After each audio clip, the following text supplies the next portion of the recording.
Manneskjan telur sig ólíka öðrum dýrum því við erum nógu gáfuð til að mynda stór samfélög sem skipta upp störfum, hafa samskipti, vinna saman með og fara í stríð við önnur samfélög. En við erum ekki einu dýrin sem gera þetta, við erum ekki einu sinni fjölmennasta dýrið sem gerir þetta. Skordýr. Það eru margar tegundir af skordýrum, en hægt að flokka þau eftir hvort og hversu mikið þau mynda samfélög. Ég ætla að nota ensku heitin yfir þessa flokka þar sem ég finn ekki íslensku. Solitary skordýr. Þetta eru skordýr sem ekki deila búum og sjá ekki afkvæmin sín. Dæmi solitary skordýr er engisprettan. Subsocial skordýr. Yfirleitt hafa þessi skordýr engin hreiður en þau sjá afkvæmin sín að minnstakosti smá. Oftast bara þangað til að eggin klekjast eða rétt eftir. Köngulær eru dæmi subsocial skordýr. Communal skordýr. Þessi skordýr deila búi með öðrum af sömu tegund og af sömu kynslóð og deila til dæmis hvar mat er að finna, en þau vinna ekkert saman til að sjá afkvæmi búsins. Dæmi communal skordýr er austurtjaldlirfan. Quasi-social skordýr. Þessi skordýr bæði búa saman og sjá afkvæmin saman, en ennþá er bara ein kynslóð í búinu. Aldingarðsbýflugur eru dæmi quasi-social skordýr. Primitively eusocial skordýr. Þessi skordýr mynda bú þar sem margar kynslóður af skordýrinu vinna saman og sjá afkvæmin sem hópur.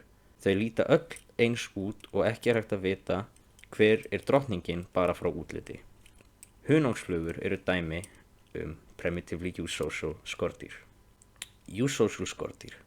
Þessi skordýr eru alveg eins og primitively eusocial skordýr nema það er hægt að horfa á einstakling og vita hvað hlutverk hans er í búinu bara frá útliti. Til dæmis drottningin lítur út allt öðruvísi en hinir, vinnumaurar lítur út öðruvísi en stríðsmaurar og dæmi eusocial skordýr eru maurar.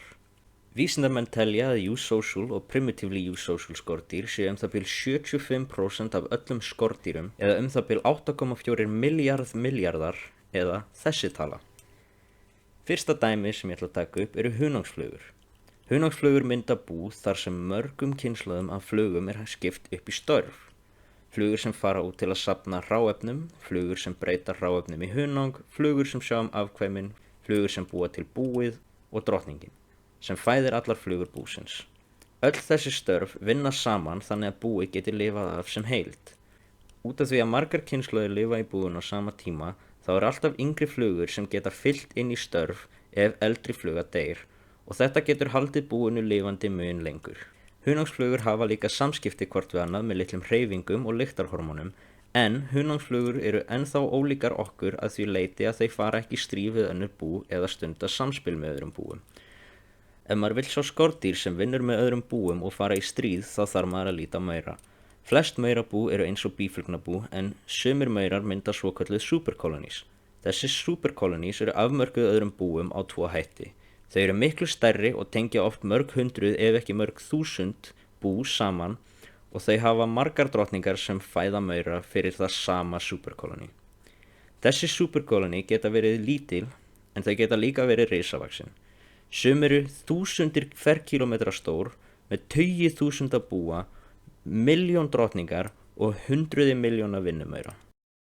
Þannig að þó að við mannfólkið erum mjög sérstök og ólík öllum spendýrum, þá erum við ekki einu dýrin sem hafa þessa samfélagshegðun.